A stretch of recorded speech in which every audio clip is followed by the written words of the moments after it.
Welcome to Reach the World ASAP. My name is Pastor Scott Griswold with ASAP Ministries.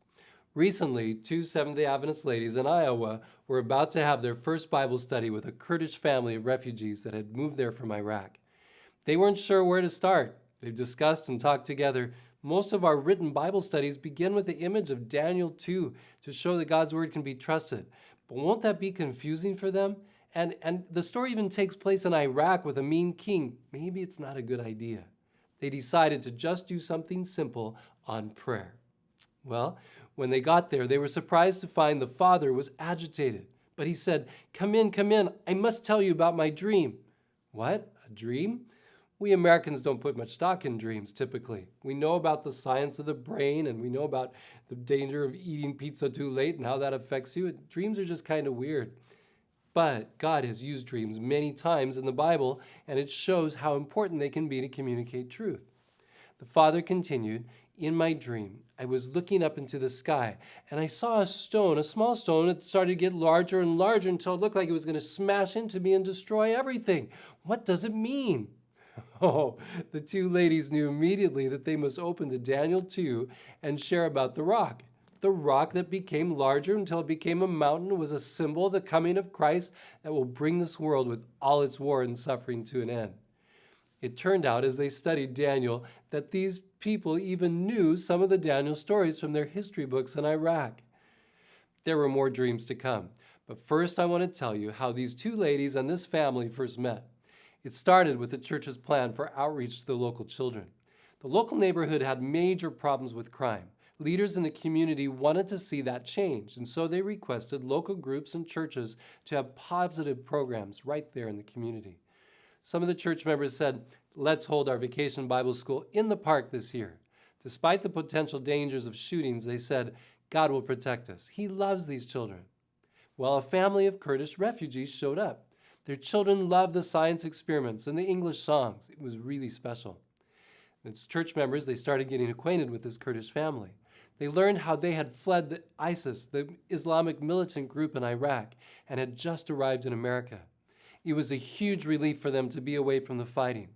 At the same time, there were many challenges for adjusting to America and surviving here. Church members followed up these first contacts by gathering food and bedding and clothes, and they took it to their home. A real friendship was born. One day, the father said, "I'm really trying to figure out what to do about schooling for my children. Some have warned me that the quality of education, the atmosphere at the public school is not so good. What do you think I should do?" "Put them in our Seventh-day Adventist school." That's how the members answered.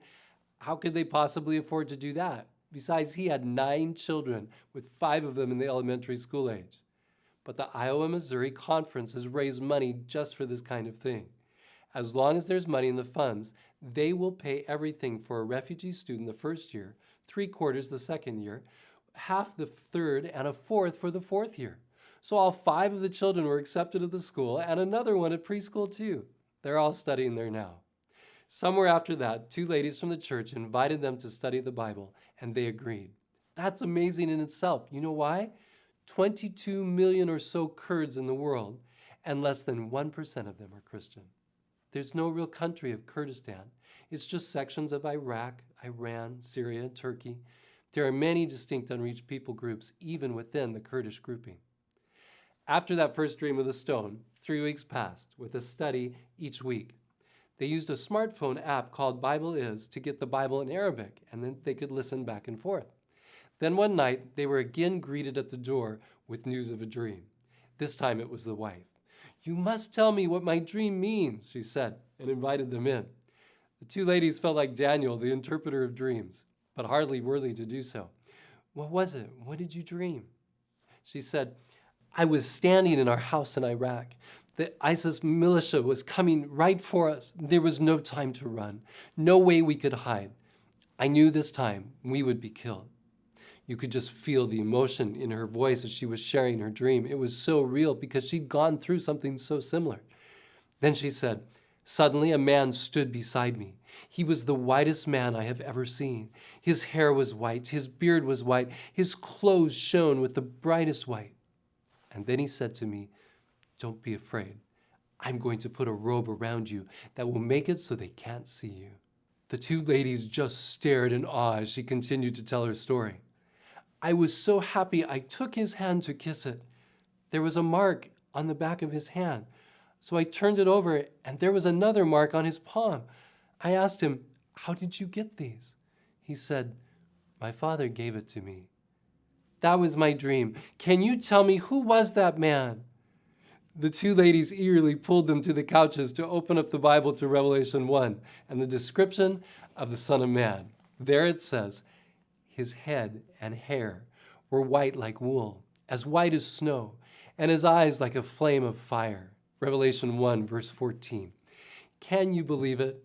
Can you believe the goodness of God revealing himself in a way that so dramatically and lovingly shows this refugee family how he cares?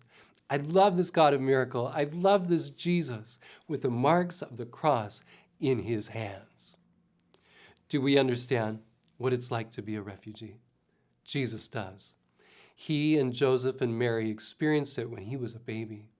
Recently, a friend of mine was in Turkey and got to feel a tiny bit of what these people go through. The city of Kobani was not very far over the border into the country of Syria.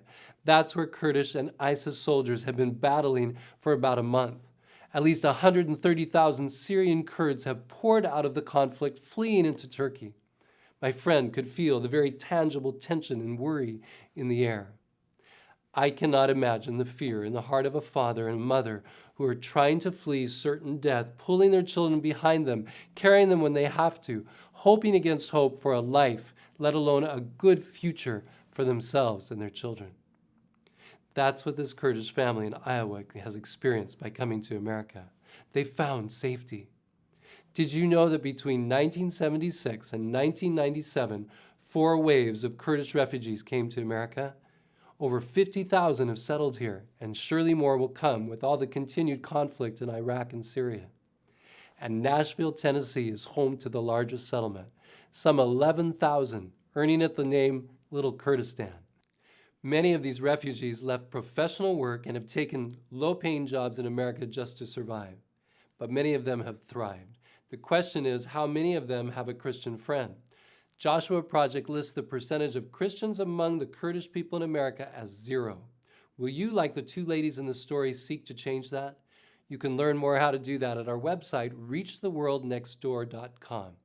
We have an entire training kit that you can order which will walk you and your family or friends through the steps of what to do. Why not take a look and see the outline on the website and get involved? When I think of this Kurdish family's dreams, it makes me think of God's promise in Joel chapter 2, verse 28. And it shall come to pass afterwards that I will pour out my spirit on all flesh. Your sons and your daughters shall prophesy. Your old men shall dream dreams. Your young men shall see visions.